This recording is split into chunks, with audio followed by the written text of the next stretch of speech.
want to give you a brief financial update. We do this a couple times a year. This is a perfect time to do it because we're halfway through, just done with our second quarter. We have built this church on transparency, and we continue to operate. That's what we live and die on, is transparency. So we always want to tell you as in a regular basis, so you know what's going on.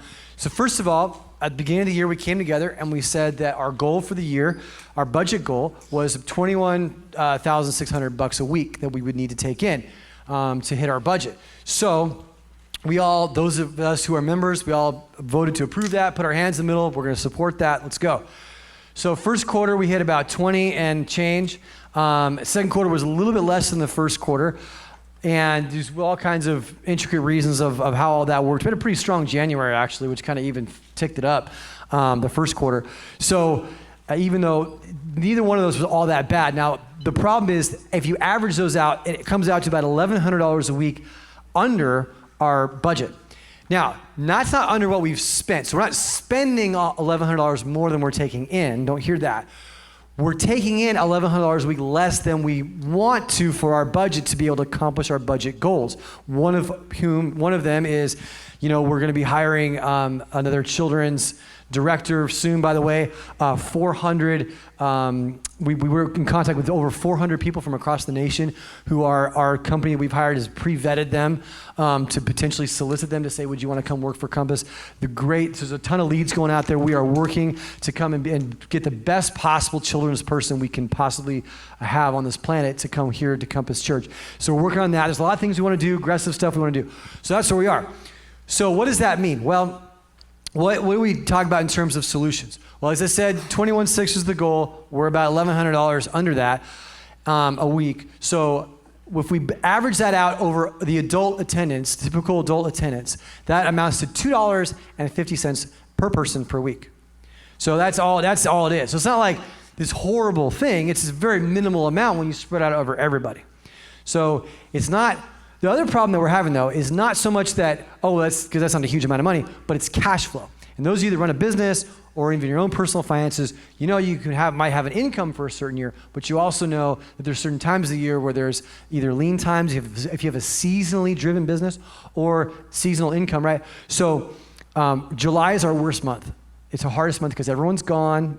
Everyone's in vacation land, they're in the mountains or whatever else. And so they don't think a lot of times or remember us during this time. So July, and then camp payments hit us and whatever else. So there's a lot going on at this time of year. It happens every time, but we're just telling you, while we think it'll average out okay, this is a rough month for us. So just so you know, what's the solution? Because we never present a problem without a solution. First thing is this, as Gabe kind of alluded to, if you're already giving your tithes and offerings faithfully to the Lord, and you're like, Tim, we're doing what we can do. We support this church, doing the best we can. All I have to say to you is thank you. You're one of the people that built Jason Sabbath over the years, third grade to now, going off to college with Jesus in his heart. You're responsible for that because you supported this ministry and you gave, and that's awesome. However, if you're here and you give some, but you're not tithing, one way you could help is if you consider bumping up and saying, what if I was to trust God with my tithe? 10%. That's the thing that we practice as a staff, as elders, everything else. And so if you do that and say for 6 months, I've never met a person who was living in a big, nice, fancy house and then did the 6-month tithing challenge and then ended up pushing a shopping cart over here down Van Buren. Like, Tim, you ruined me, right? I never heard that before. I've always heard God has blessed us in ways we couldn't have foreseen. Doesn't mean you got a windfall of cash. It just means that doors seem to open and areas of friction got smoothed out in ways that they couldn't have seen because they really gave God control of their finances. It's an amazing thing. I don't know how it works other than it's the way the world works when it comes to God and money. The third thing is, if you're like, man, I can't even think about that. I'm new to the church. I'm new to this whole thing. Then just start by giving $250 a week because that's part of the solution. You say, well, it's not very much money. Well, spread over everybody, it is. And then you know what? If that's the best you can do, that's the best you can do. It's not the amount. It's the attitude, and it's the heart, and it's the discipline of saying, okay, God, my money's yours, and I'm going to give some to you to help move the ministry forward in so many ways.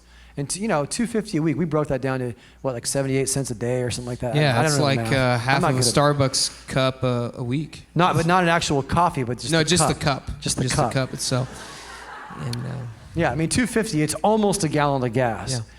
I mean, it wouldn't get you 5 miles in California, so it's not very much, but it's something, and it does make a difference. All that being said, we just want you to know, this isn't like some guilt thing. It's just, we love you guys. This is our family. And so sometimes we just say, hey, where are we at?